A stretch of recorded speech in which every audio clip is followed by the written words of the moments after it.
Welcome back to another week of tech news. This week, we're gonna see Intel dominating most of what we're gonna cover, so we'll get to that in a bit. Also, subscribe to the channel if you haven't already.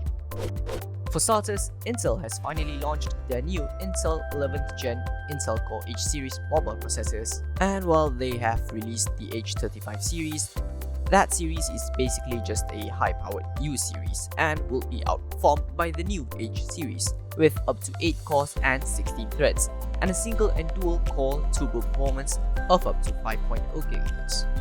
Intel highlighted 3 key markets based on the H series processors. The first would feature the Essential, which is paired with mid-range GPU and 1080p gaming at 60 frames per second at medium to high settings, while the second would be for the thin enthusiast, with gaming at 1080p at 240Hz or 4K at 60Hz at medium to high settings. Finally, the Halo enthusiast, providing gaming at 1080p at 240Hz or 4K at 120Hz at max to high settings. In parallel with the launch of Intel's H series mobile processors, nVidia has officially introduced its RTX 3050 series for laptops. The RTX 3050 laptops will have a starting price of $799 or about 3,300 ringgit. Emphasizing on the RTX hardware, these models promises more than 60 frames per second for ray tracing games, as well as a faster performance for nVidia DLSS.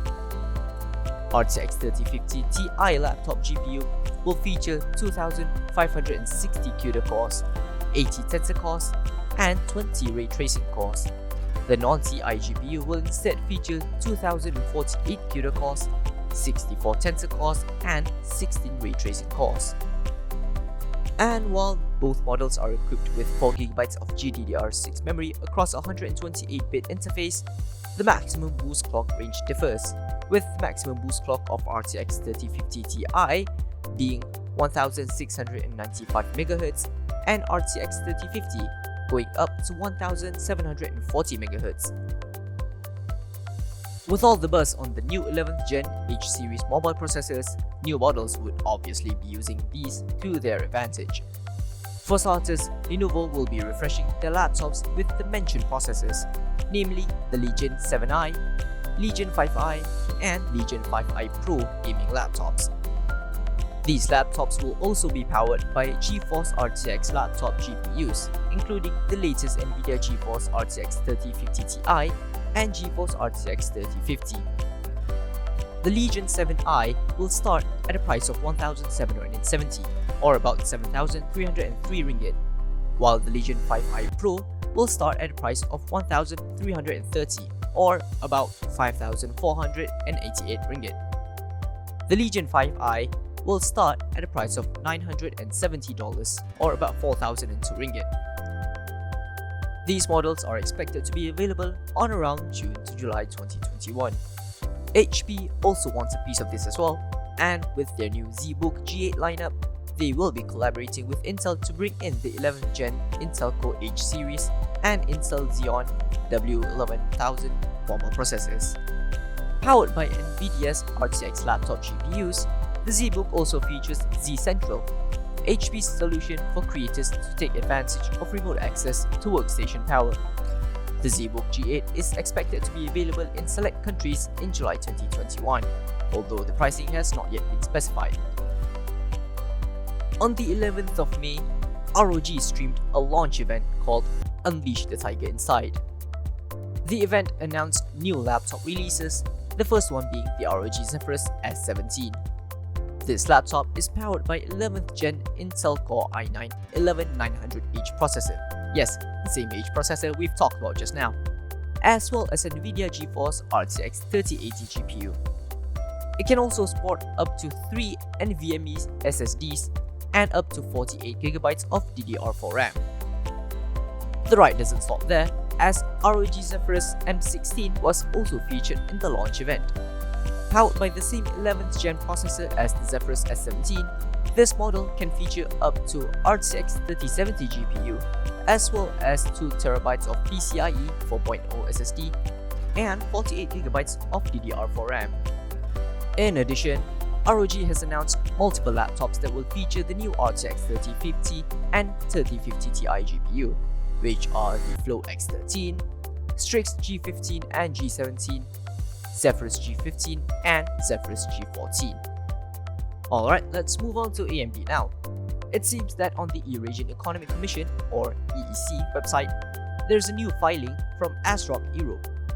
The submission features Radeon RX 6600 XT as well as RX 6600 non-XT models, interestingly with 8GB of GDDR6 memory. This could confirm that the RX 6600 series might just feature 128-bit memory bus. This, however, isn't the first time RX 6600 XT appears in ROG EEC filing. 3 months ago, the company did submit this model, but with the 12GB. And with the new listing showing 8GB memory, it seems that they either have plans on having multiple memory configurations, or the previous listing was just inaccurate. Earlier this year, Samsung confirmed that it is working on its own Exynos system-on-chip that features a built-in AMD Radeon based GPU. According to a report from the Korea Economic Daily, Samsung could be planning to launch this new processor, which is likely the Exynos 2200, in a laptop as well as in smartphones and tablets. This could mean that Samsung is employing the same strategy as Apple's M1 by having one chip for everything. The report mentions that the Exynos chip will be unveiled in the second half of this year. In the news of crypto mining, nVidia had recently released its CMP or crypto mining processor 30HX, which is the first in a new series dedicated to mining. This model is supposed to be officially launched by the end of the first quarter, and yet a vast majority of brands were not ready with their designs, with the exception of MSI, that is.